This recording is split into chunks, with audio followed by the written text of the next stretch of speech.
Neat paper leakage వ్యవహారంలో నైతిక బాధ్యత వహిస్తూ కేంద్ర విద్యాశాఖ మంత్రి ధర్మేంద్ర ప్రధాన్ వెంటనే రాజీనామా చేయాలని Bahujan Samaj party BSP demand చేసింది.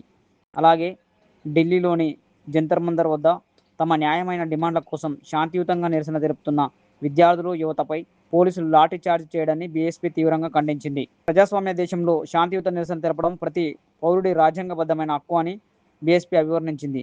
ఆ హక్కును అణచివేసే విధంగా వ్యవహరించడం ప్రజాస్వామ్య స్ఫూర్తికి విరుద్ధమని పేర్కొంది. ఈ నేపథ్యంలో బహుజన్ సమాజ్ పార్టీ ఆధ్వర్యంలో నల్లగొండ జిల్లా కేంద్రంలోని అంబేద్కర్ విగ్రహం వద్ద శాంతియుత నిరసన కార్యక్రమాన్ని నిర్వహించి కేంద్ర ప్రభుత్వానికి తమ నిరసనను తెలియజేశారు. ఈ సందర్భంగా పార్లమెంటు ఇన్ఛార్జ్ ఒంటెపాక యాదగిరి, మామిడి స్టాలిన్, కత్తుల కాంశీరాం, జిల్లా అధ్యక్షుడు ఆర్ రవిశంకర్ మాట్లాడుతూ దేశవ్యాప్తంగా లక్షలాది మంది విద్యార్థులు భవిష్యత్తులతో ముడిపడి ఉన్న నీట్ పరీక్షలో జరిగిన అవకతవకలపై సమగ్ర పారదర్శక దర్యాప్తు జరిపి బాధ్యులపై కఠిన చర్యలు తీసుకోవాలని డిమాండ్ చేశారు. విద్యార్థుల భవిష్యత్తును కాపాడేందుకు పరీక్షల నిర్వహణలో పారదర్శకత, జవాబుదారీతనం ఉండాలని కోరారు. ఈ కార్యక్రమంలో జిల్లా నియోజకవర్గ నాయకులు మర్రి శోభ, పట్టాల దినేష్, మధు యాదవ్, సుభాష్, చంద్రబోస్, గ్యారా శేఖర్ మరియు బీఎస్పీ నాయకులు తదితరులు పాల్గొన్నారు.